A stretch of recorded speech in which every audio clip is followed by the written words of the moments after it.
Hello brothers, ಎಲ್ಲ ಹೇಗಿದ್ದೀರಾ? ಆರಾಮಾಗಿದ್ದೀರಾ ಅನ್ಕೊಂಡಿದ್ದೀನಿ. ಏನಾದರೂ ಪ್ರಾಬ್ಲಮ್ ಇತ್ತು ಅಂದ್ರೆ ಹೇಳಿ. ನಮ್ಮ ಕ್ಯಾಮ್ರಾ ಸ್ಕ್ರೀನ್ ಹತ್ರ 25 ಕೋಟಿ ಇದೆ, 2 ಕೋಟಿ ಕೊಡಿಸ್ಬಿಡ್ತೀನಿ. ಪ್ರಾಬ್ಲಮ್ ನ ಕ್ಲಿಯರ್ ಮಾಡ್ಕೊಳ್ಳಿ. ಏನಂತೀರಾ? ಹಂಗೆಲ್ಲ ಮಾಡಕ್ಕಾಗತ್ತಾ ಗುರು? ಜಸ್ಟ್ ನಿಮ್ಮ ಯೋಗಕ್ಷೇಮ ವಿಚಾರಿಸೋದು ನನ್ನ ಕರ್ತವ್ಯ. ಎಲ್ಲ ಆರಾಮಾಗಿರಿ. ಇವತ್ತಿನ ವಿಷಯ ಏನು ಅಂತ ನಿಮ್ಗೆ ಈಗಾಗಲೇ ಗೊತ್ತಾಗಿದೆ. ಈ IPL 2026 ಆಕ್ಷನ್ ಕೂಡ ಈಗಾಗಲೇ ಮುಗ್ದೋಗ್ಬಿಟ್ಟು ಯಾರು ಹೈಯೆಸ್ಟ್ ಗೆ ಸೇಲ್ ಆಗಿದ್ದಾರೆ ಅಂತ ನಿಮ್ಗೆ ಈಗಾಗಲೇ ಗೊತ್ತಾಗಿದೆ. ಕ್ಯಾಮರಾನ್ ಗ್ರೀನ್ 25 ಕೋಟಿಗೆ ಸೇಲ್ ಆಗಿದ್ದಾನೆ. ಅದಾದ್ಮೇಲೆ ನಮ್ಮ ಇಂಡಿಯನ್ ಪ್ಲೇಯರ್ಸ್ ನ ಬಗ್ಗೆ ಮಾತಾಡಬೇಕು ಅಂದ್ರೆ ಪ್ರಶಾಂತ್ ವೀರ್ ಮತ್ತೆ ಕಾರ್ತಿಕ್ ಶರ್ಮಾ 14 ಕೋಟಿಯ 20 ಲಕ್ಷಕ್ಕೆ CSK ಟೀಮ್ ಅವರು ತಗೊಂಡಿದ್ದಾರೆ.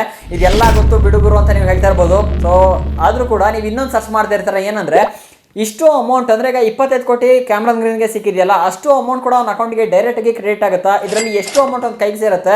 ಪ್ರತಿಯೊಂದು ಕೂಡ ನಿಮ್ಗೊಂದು ಡೌಟ್ ಕೂಡ ಇರುತ್ತೆ. ಈ ವಿಡಿಯೋದಲ್ಲಿ ಅದನ್ನ ನಿಮಗೆ ತಿಳಿಸ್ಕೊಡ್ತೀನಿ. ಇದನ್ನ ಅಂದ್ರೆ ಲಾಸ್ಟಿಗೆ ಅವ್ನ ಅಕೌಂಟ್ಗೆ ಎಷ್ಟು ಅಮೌಂಟ್ ಆಗುತ್ತೆ ಅಂತ ಹೇಳೋದನ್ನ ಕೇಳಿ ನೀವು ನಿಜವಾಗ್ಲೂ ಶಾಕ್ ಆಗಿ ಹೋಗ್ತೀರಾ. ಏನ್ ಗುರು 25 ಕೋಟಿಯಲ್ಲಿ ಈ ಅಮೌಂಟ್ ಇಲ್ಲಿ ಅಂತ? ಹಾಗಾದ್ರೆ ಎಷ್ಟು ಅಮೌಂಟ್ ಸಿಗ್ಬೋದು ಅಂತ ತಿಳ್ಕೊಳ್ದಿಲ್ಲ ಫಸ್ಟ್ ಕಮೆಂಟ್ ಮಾಡಿರಿ ನೋಡೋಣ. ಎಲ್ಲೂ ಕೂಡ ಸರ್ಚ್ ಮಾಡಕ್ ಹೋಗ್ಬೇಡಿ, ತಿಳಿಸ್ಕೊಡ್ತೀನಿ. ವಿಡಿಯೋನ ಲಾಸ್ಟ್ ತನಕ ನೋಡಿ. ಮತ್ತೆ ವಿಡಿಯೋಗೆ ಲೈಕ್ ಮಾಡಿಲ್ಲ ಅಂದ್ರೆ ಕೊಡಿ ಒಂದು ಲೈಕ್ ಅನ್ನ. ಇದೇ ರೀತಿ ಅಪ್ಡೇಟ್ಸ್ ಅನ್ನ ಮುಂದೆ ಕೂಡ ತಿಳ್ಕೊಳ್ತಾ ಇರ್ಬೋದು. ಮತ್ತೆ ಒಂದು ಮೋಟಿವೇಟ್ ಕೂಡ ಸಿಗುತ್ತೆ ನೀವು ಒಂದು ಲೈಕ್ ಮಾಡೋದ್ರಿಂದ. ಮತ್ತೆ ಚಾನಲ್ ಸಬ್ಸ್ಕ್ರೈಬ್ ಮಾಡ್ದಲೇ ವಿಡಿಯೋ ನೋಡ್ತಿದ್ರ ಅಂದ್ರೆ ಬೇಗ ಸಬ್ಸ್ಕ್ರೈಬ್ ಮಾಡ್ಕೋಗುರು. ಇದೇ ರೀತಿ ಕ್ರಿಕೆಟ್ ಅಪ್ಡೇಟ್ಸ್ ಅನ್ನ ಫಾಸ್ಟ್ ಆಗಿ ನೋಡ್ತಾ ಇರ್ಬೋದು. ಮತ್ತೆ ಬೆಲ್ ಐಕಾನ್ ಮೇಲೆ ಕ್ಲಿಕ್ ಮಾಡಿ ನೋಟಿಫಿಕೇಶನ್ ಆಲ್ ಮಾಡ್ಕೋಬಿಡಿ. ಫ್ರೆಂಡ್ಸ್, ಆಗಿರೋದಿನ ವಿಡಿಯೋವನ್ನ ಶುರು ಮಾಡೋಣ. ನಿಮ್ಗೆ ಗೊತ್ತಿರಂಗೆ ಕ್ಯಾಮ್ರಾನ್ ಗ್ರೀನ್ KKR ಅವರು ಸೋಲ್ಡ್ ಅನ್ನ ಕೂಡ ಮಾಡ್ಕೊಂಡಿದ್ರೆ. ಸ್ಟಾರ್ಟಿಂಗ್ ಬೇಸ್ ಪ್ರೈಸ್ ಬಂದ್ಬಿಟ್ಟು 2 ಕೋಟಿಗೆ, ಅಂದ್ರೆ 2 ಕೋಟಿಯಿಂದ ಅವರ ಬೇಸ್ ಪ್ರೈಸ್ ಸ್ಟಾರ್ಟ್ ಕೂಡ ಆಯಿತು. ಸ್ಟಾರ್ಟಿಂಗ್ ಇಲ್ಲಿ MI ಗೊತ್ತಲ್ಲ, ತುಂಬಾ ಲಿಮಿಟೆಡ್ ಅಮೌಂಟ್ ಇಂದ ಬಿಡ್ಡಿಗೆ ಎಂಟ್ರಿ ಕೂಡ ಆಗಿತ್ತು. ಕೇವಲ 2 ಕೋಟಿ 75 ಲಕ್ಷದಿಂದ ಈ ಒಂದು IPL ಆಕ್ಷನ್ ಅಲ್ಲಿ ಬಂದಿತ್ತು. ಅಂದ್ರೆ ನೀವು ಅನ್ಕೋಬಹುದು ಅಂಬಾನಿಗನ್ಗುರು ಲಕ್ಷಾಂತರ ಕೋಟಿ ಆಸ್ತಿದೆ, ಕೇವಲ 2 ಕೋಟಿನ ಅಂತ. ಆ ತರ ಇದ್ದಿದ್ರೆ MI ಟೀಮ್ನ ಫುಲ್ ಅವನು ಪವರ್ಫುಲ್ ತರ ಮಾಡ್ಕೊಂಡಿದ್ರು. ಆದರೆ BCCI ಕಡೆಯಿಂದ ಕೆಲವೊಂದು ರೂಲ್ಸ್ ಕೂಡ ಇರುತ್ತೆ. ಆ ರೂಲ್ಸ್ ಅನ್ನ ಬ್ರೇಕ್ ಮಾಡೋಗಿಲ್ಲ. ಅವ್ರು ಎಷ್ಟು ಹೇಳಿರ್ತಾರೆ ಅಷ್ಟು ಅಮೌಂಟ್ ಅನ್ನ ಮಾತ್ರ ಅವರು ಸೆಟ್ ಮಾಡ್ಕೊಬೇಕಾಗುತ್ತೆ. ಹಾಗಾಗಿ MI ಇಂದ 2 ಕೋಟಿ 75 ಲಕ್ಷವನ್ನ ತಗೊಂಡ್ಬಂದಿದ್ರು. ಹಾಗಾಗಿ ಸ್ಟಾರ್ಟಿಂಗ್ ಏನ್ ಮಾಡಿದ್ರು, MI ಅವರು ಕ್ಯಾಮ್ರಾನ್ ಗ್ರೀನ್ ನಮಗೆ ಬೇಕು ಅಂತ ಸ್ಟಾರ್ಟಿಂಗ್ ಬಿಡ್ಡನ್ನ ಕೂಡ ಮಾಡಿದ್ರು. ಅದಾದ್ಮೇಲೆ KKR ಕೂಡ ಎಂಟ್ರಿ ಆದ್ರು. ಅದಾದ್ಮೇಲೆ ನಿಮ್ಗೆ ಗೊತ್ತಲ್ಲ ಅಮೌಂಟ್ ಜಾಸ್ತಿ ಆಗ್ತಾ ಹೋದಂಗೆ MI ಅವರು ಅಲ್ಲಿಗೆ ಡ್ರಾಪ್ ಕೂಡ ಮಾಡಿದ್ರು. ಅದಾದ್ಮೇಲೆ ರಾಜಸ್ಥಾನ್ ರಾಯಲ್ಸ್ ಅವರು ಎಂಟರ್ ಕೂಡ ಆದ್ರು. ರಾಜಸ್ಥಾನ್ ರಾಯಲ್ಸ್ ಎಂಟರ್ ಆದ್ಮೇಲೆ ಸುಮಾರು 13 ಕೋಟಿ ತನಕ ಕ್ಯಾಮ್ರಾನ್ ಗ್ರೀನ್ನ ತಗೊಂಡ್ರು. ಅದಾದ್ಮೇಲೆ ಅವ್ರ ಕೈಲೂ ಕೂಡ ಆಗಲಿಲ್ಲ.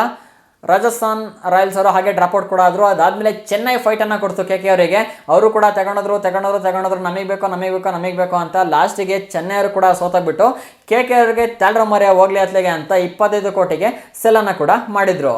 ಓವರ್ಸೀಸ್ ಪ್ಲೇಯರ್ ಅಲ್ಲಿ ಇವರೇ ಇಸಲಿ ಹೈಯೆಸ್ಟ್ ಆಗಿ ಬಿಟ್ ಕೂಡ ಆಗಿದ್ದು. ಅದಾದ್ಮೇಲೆ 2024 ಮಿಚೆಲ್ ಸ್ಟಾರ್ಕ್ ಅನ್ನ 24 ಕೋಟಿಗೆ ಏನೋ ಕೊಟ್ಟು ಪರ್ಚೇಸ್ ಕೂಡ ಮಾಡಿದ್ರು. ಈ ಸಲ ಮಿಚೆಲ್ ಸ್ಟಾರ್ಕ್ ನ ರೆಕಾರ್ಡ್ಸ್ ಅನ್ನ ಕೂಡ ಬ್ರೇಕ್ ಮಾಡಿ ಕ್ಯಾಮ್ರಾನ್ ಗ್ರೀನ್ 25 ಕೋಟಿಗೆ KKR ಗೆ ಸೋಲ್ಡ್ ಕೂಡ ಆಗಿದ್ದಾರೆ.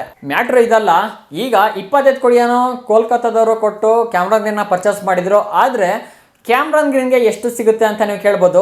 BCCI ಕಡೆಯಿಂದ ಒಂದು ರೂಲ್ಸ್ ಕೂಡ ಇತ್ತು ಈ ಸಲ. ಅಂದ್ರೆ ಈ ಸಲ ಅಂತಲ್ಲ, ಪ್ರತಿ ಸಲ ಕೂಡ ಒಂದು ರೂಲ್ಸ್ ಅನ್ನ ಏನಾದ್ರು ಮಾಡಿರ್ತಾರೆ. ಆದ್ರೆ ಈ ಸಲ ಏನಿತ್ತು ಅಂದ್ರೆ ಯಾವುದೇ ಓವರ್ಸೀಸ್ ಪ್ಲೇಯರ್ನ 18 ಕೋಟಿಗಿಂತ ಮೇಲೆ ನೀವು ಪರ್ಚೇಸ್ ಮಾಡೋಗಿಲ್ಲ, ಅಷ್ಟರ ಒಳಗೆ ಪರ್ಚೇಸ್ ಮಾಡಬೇಕು ಅಂತ ರೂಲ್ಸ್ ಕೂಡ ಇತ್ತು. ಹಾಗಾಗಿ ಕೋಲ್ಕತ್ತಾದವರು ಈ ಸಲ ಏನ್ ಮಾಡಿದ್ರು, 25 ಕೋಟಿ 20 ಲಕ್ಷನ ಕೊಟ್ಟು ಪರ್ಚೇಸ್ ಕೂಡ ಮಾಡಿದ್ರು. ಆದ್ರೆ ಈಗ ಕ್ಯಾಮ್ರಾನ್ ಗ್ರೀನ್ಗೆ ಸದ್ಯಕ್ಕೆ ಹೋಗೋದು 18 ಕೋಟಿ ಅಷ್ಟೇ. ಏನಕ್ಕೆ ಅಂದ್ರೆ BCCI ರೂಲ್ಸ್ ಏನಂದ್ರೆ 18 ಕೋಟಿ ಒಳಗೆ ನೀವು ಪರ್ಚೇಸ್ ಮಾಡಬೇಕು. ಅದಕ್ಕಿಂತ ನೀವು ಏನೇ ಪರ್ಚೇಸ್ ಮಾಡಿದ್ರು ಕೂಡ ಅದು ಪ್ಲೇಯರ್ ನ ವೆಲ್ಫೇರ್ ಫಂಡಿಗೆ ಹೋಗುತ್ತೆ. 18 ಕೋಟಿ ಏನು ಸ್ಲ್ಯಾಬ್ ಇರುತ್ತೆ ಅಂದ್ರೆ IPL ನ ಒಂದು ಆಕ್ಷನ್ ಸ್ಲ್ಯಾಬ್ ಇರುತ್ತೆ, ಅಷ್ಟು ಮಾತ್ರ ಓವರ್ಸೀಸ್ ಪ್ಲೇಯರ್ಗೆ ಕೊಡಬೇಕು ಅಂತ ಒಂದು ರೂಲ್ಸ್ ಕೂಡ ಇದೆ. ಹಾಗಾಗಿ 18 ಕೋಟಿ ಈಗ ಸದ್ಯಕ್ಕೆ, ಬಟ್ ಇದ್ರಲ್ಲಿ ಇನ್ನೂ ಕೂಡ ಕಟ್ ಆಗುತ್ತೆ, ಅದು ಕೂಡ ತಿಳಿಸ್ಕೊಡ್ತೀನಿ. ಈಗ ಸದ್ಯಕ್ಕೆ BCCI ನ ಕೆಲವೊಂದು ರೂಲ್ಸ್ ಅನ್ನ ಹೇಳ್ತಾ ಇದ್ದೀನಿ.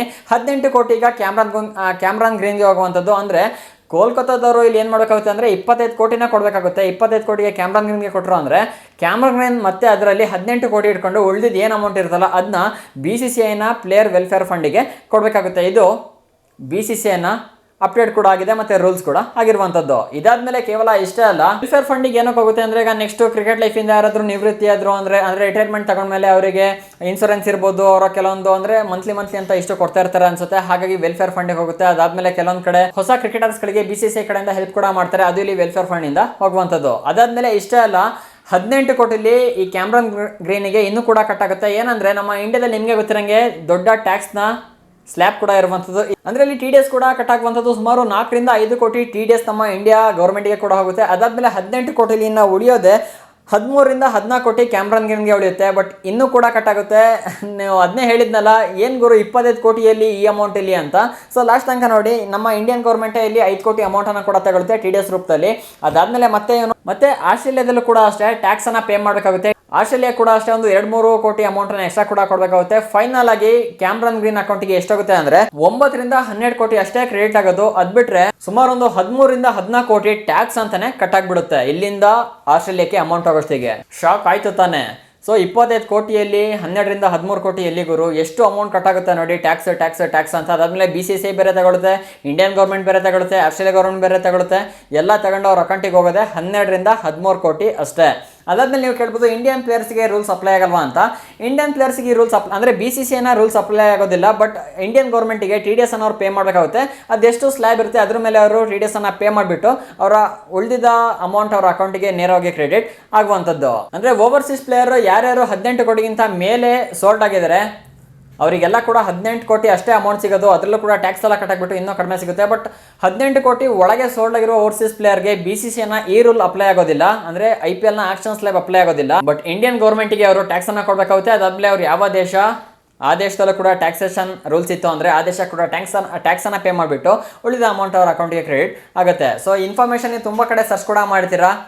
ಫಸ್ಟ್ ಟೈಮ್ ಇನ್ಫಾರ್ಮೇಷನ್ ತಿಳ್ಕೊಂಡಿದ್ದೀರಾ ಅಂದರೆ ದಯವಿಟ್ಟು ವಿಡಿಯೋಗೊಂದು ಲೈಕ್ ಮಾಡಿ. ಇದರ ಬಗ್ಗೆ ನಿಮ್ಮ ಏನೇ ಅಭಿಪ್ರಾಯ ಇದ್ರೂ ಕೂಡ ಕಮೆಂಟ್ ಮಾಡಿ ತಿಳಿಸಿ. ನಾನು ಕೂಡ ತಿಳ್ಕೊಳ್ಳೋಕ್ಕೆ ಕಾಯ್ತಾ ಇರ್ತೀನಿ ನಿಮ್ಮ ಕಮೆಂಟ್ಗೋಸ್ಕರ. ಕಮೆಂಟ್ ಮಾಡಿ ಮತ್ತು ಇದೇ ರೀತಿ ಹೆಚ್ಚಿನ ಅಪ್ಡೇಟ್ಸ್ಗಾಗಿ ಚಾನಲ್ ಈಗಲೇ ಸಬ್ಸ್ಕ್ರೈಬ್ ಮಾಡ್ಕೊಳ್ಳಿ. ಸಿಗೋಣ ಮುಂದಿನ ವಿಡಿಯೋದಲ್ಲಿ. ಜೈ ಹಿಂದ್, ಒಂದೇ ಮಾತರಂ.